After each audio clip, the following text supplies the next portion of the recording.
Es un día raro, Cuando ocurren las cosas que han ocurrido en las últimas horas, y yo creo que lo hemos hablado con vos, Viñaski, también, sí.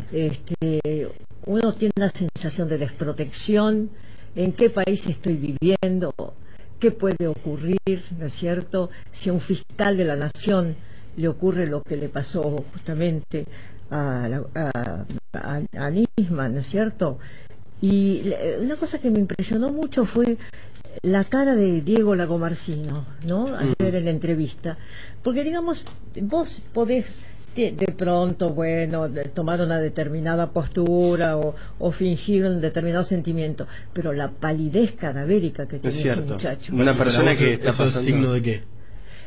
La sensación como de que no daba más, es decir, que como que se le había bajado la presión, que no podía estar, y de hecho, fíjate que ahí el abogado, que creo que es Rusconi. Claro, Rusconi dice, yo voy a contestar las preguntas, sí, ¿no? Sí.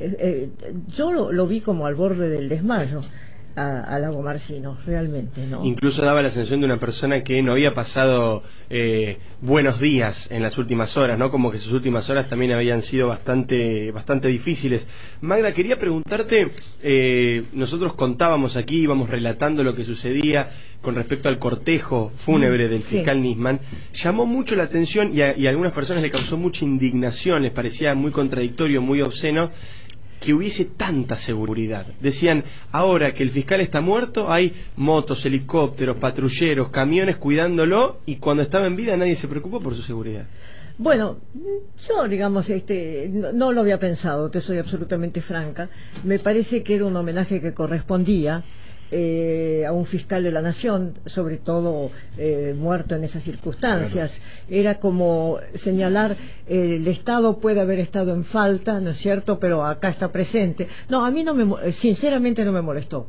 Me parece, te vuelvo a insistir, que estamos viviendo un hecho que me remonta a la voladura de la embajada, a la voladura de la AMIA, a cuando en la dictadura, ustedes eran muy chicos, pero por ejemplo, como no había contestadores en los teléfonos, de repente el teléfono llamaba a las 2, las 3 de la mañana, y claro, obviamente levantabas el tubo, claro. Y por ejemplo, había un silencio y te decían tu nombre y colgaban. Pues ese tipo de episodio que está muy enraizado en la falta de confianza que surge de todo este hecho, porque la pregunta es si el fiscal pidió un arma, tenía miedo ¿por qué? Por sus chicas, por él, por algo que estamos naturalizando decir, ¿no? el miedo, estamos naturalizando que un fiscal de la nación tenga miedo. Está en línea Alejandro Fargosi, él es ex consejero de la magistratura, del Consejo de la Magistratura, y ayer estuvo, tengo entendido, por ahí me equivoco, en el velorio del doctor Alberto Nisman, y tenía algunas consideraciones también para compartir con nosotros y con ustedes del otro lado. Doctor Fargosi, muy buenas tardes, aquí los saludamos Magdalena Ruiz Guiñazú, Nicolás Wiñaski y Diego Leuco. ¿Cómo le va? ¿Qué tal? Buen día, Magdalena, buen día, Diego, buen día, Nicolás. ¿Estuvo ayer allí en el velorio?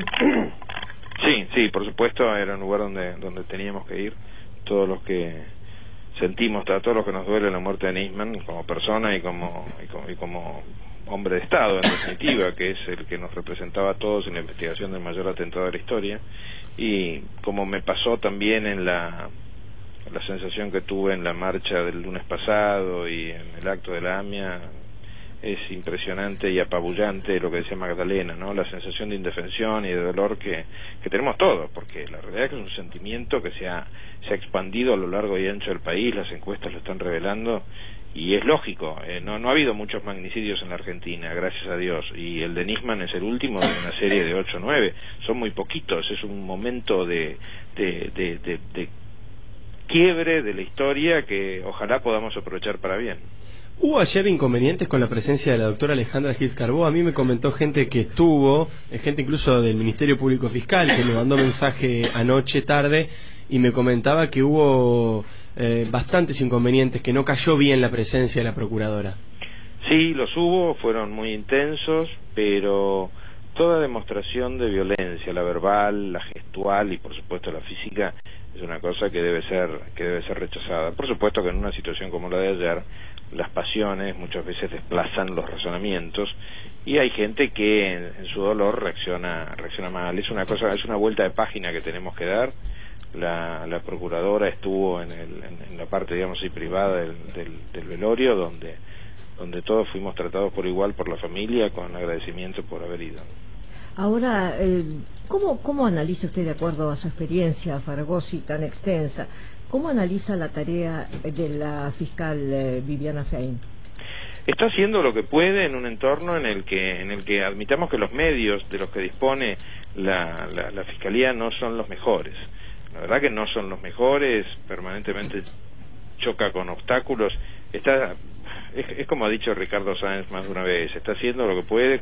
Yo personalmente tengo confianza en ella por lo que sé que es su historia, lo mismo que en la jueza Palmaghini, y lo que hay que hacer, me parece a mí, es... Recondo siempre dice una frase que me parece buenísima, ¿no? Ricardo Recondo, que estuvo conmigo en el Consejo y ahora es presidente de la Asociación de Magistrados. Los jueces son personas, los jueces, abarquemos jueces fiscales, son personas comunes que a veces son sometidas a situaciones extraordinarias. Y esto es una enorme verdad, con lo cual hoy la doctora Fein o la doctora Palmaghini parecen tener mucho poder, pero en el fondo están solos. Cuando tienen que comprar un poco de fiambre tienen que ir al supermercado igual que cualquiera de nosotros, y esto nos obliga a acompañarlos, a ayudarlos, a apoyarlos, que se sientan acompañados en una situación en la que ha muerto una persona. Cualquiera de nosotros tiene derecho a pensar que uno puede ser el próximo.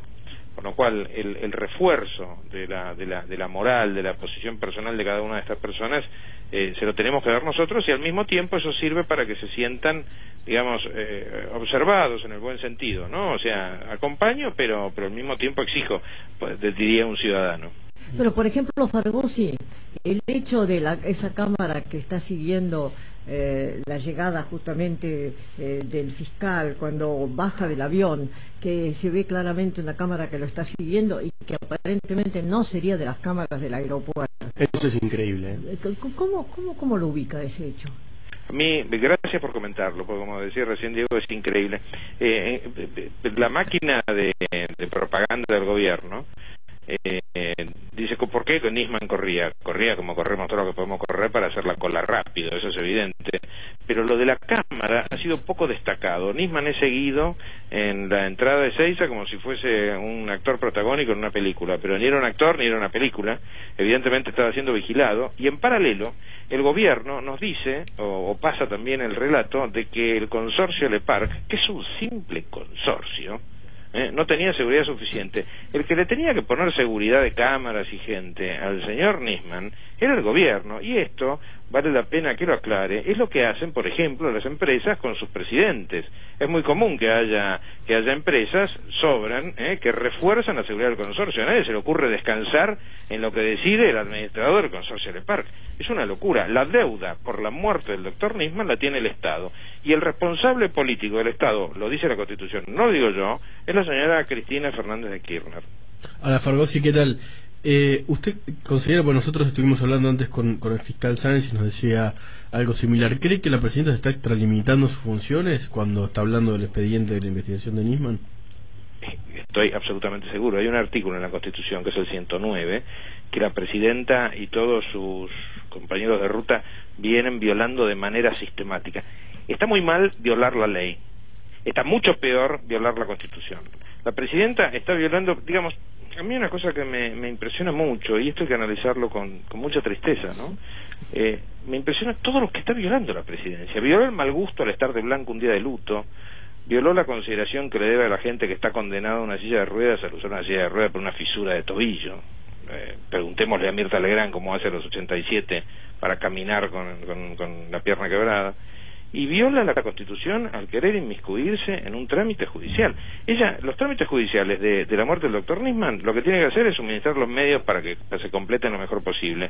Y la denuncia de Nisman, en lugar de cuestionarla en cámara, abusando de una cadena nacional que le está dada porque es presidente para situaciones de excepción, no para defenderse como acusada, eso lo tiene que hacer en el expediente que se forme, en definitiva, que espero que se forme, porque no nos tenemos que olvidar de esa denuncia. Eso le iba a preguntar, ¿qué cosas prevén las normas cuando alguien viola un artículo de la Constitución, como usted está diciendo que pasa con Cristina y el expediente de Nisman? Y en otro país y en otro tiempo tendría que ser acusada por mal desempeño por la Cámara de Diputados. Ahora, Fargosi, ¿es interpretativo? ¿Se puede interpretar, mejor dicho, ese artículo 109? Porque ayer se lo planteábamos al doctor Aníbal Fernández, y él decía que interpretar que Cristina no puede hablar de una causa por ese artículo era algo antojadizo de nuestra parte. Bueno, ¿qué quiere que le diga? Si entramos, el kirchnerismo interpreta todo. O sea, son una máquina de interpretar. Hasta interpreta que hay que hacer un esfuerzo a veces, ¿no?, de equilibrio para contestar ciertas cosas. Discrepo con Aníbal Fernández. Sí, me imagino la situación de ustedes que están opinando todo el día. Discrepo con el senador Aníbal Fernández, que es abogado y contador. No sé si ha ejercido las profesiones esas, pero es abogado y contador. Discrepo en un 200% con lo que dice el doctor. Diría el doctor Aníbal Fernández, falso de toda falsedad. Pero sin embargo, con las innumerables discusiones que hemos mantenido con el doctor Aníbal Fernández, ayer coincidíamos en una cosa que creo que es bastante determinante, es que hubiéramos tirado la puerta abajo. Porque si había una persona en el baño, en un baño de sangre además, podía estar viva, podía tener todavía ciertos reflejos. Si no se tiraba la puerta abajo, esa persona moría sola como un perro. Totalmente de acuerdo. Es más, usted sabe que está previsto por la ley. Tan está previsto por la ley que hasta, fíjese la soncera que le voy a decir comparado con la muerte, ¿no? Pero todos los daños que uno causa para interrumpir un hecho así, un hecho grave, ni siquiera pueden ser reclamados. Usted romperá la puerta, 3 cuadros, 8 sillas, pero nadie se lo puede reclamar. Es lo que se debe de hacer. Todo en torno, es un poco lo que me decía ayer la doctora Arroyo Salgado, que estaba muy afectada por todo esto, me impresionó lo mal que estaba. Todo lo que rodea estos 2 días y medio del doctor Nisman entre el sábado y el lunes es un misterio que espero sepamos y podamos descubrir, porque hasta ahora es como que la realidad se nos va dando con un cuentagotas, contradiciendo una cosa con la otra. Ojalá que esto es imprescindible que terminemos con la impunidad en la Argentina. ¿Le dijo algo la doctora Arroyo Salgado que le parezca de interés destacar, no de la cuestión personal, porque eso es una cosa muy íntima, pero sí tal vez de la situación procesal? ¿Cómo ve ella el proceso? No hablamos tanto. Era un momento como en todo velorio en el que uno habla más de temas personales, de cómo estaban sufriendo todos. Una persona grande como la madre de Nisman, chica como las hijas, un horror potenciado por lo injusto de la situación. No era una muerte que de alguna manera uno le asigna a Dios, a la naturaleza o por la fatalidad, ¿no? Tan es así que lo que usted está diciendo justamente, Fargosi, es que esta muerte del fiscal a mí me hace acordar, por ejemplo, a la desaparición en plena democracia de Julio López. Claro. Una persona de la cual lo único que se supo es que las llaves de su casa habían aparecido en el jardín, si mal no recuerdo, y nada más. No se sabe absolutamente más nada. Sí, realmente, le agradezco que lo traiga a la memoria, porque no debemos olvidar esas cosas. Todo lo que se olvida tiende a ser repetido, y lo malo por eso hay que acordárselo, ¿no?, para no repetirlo.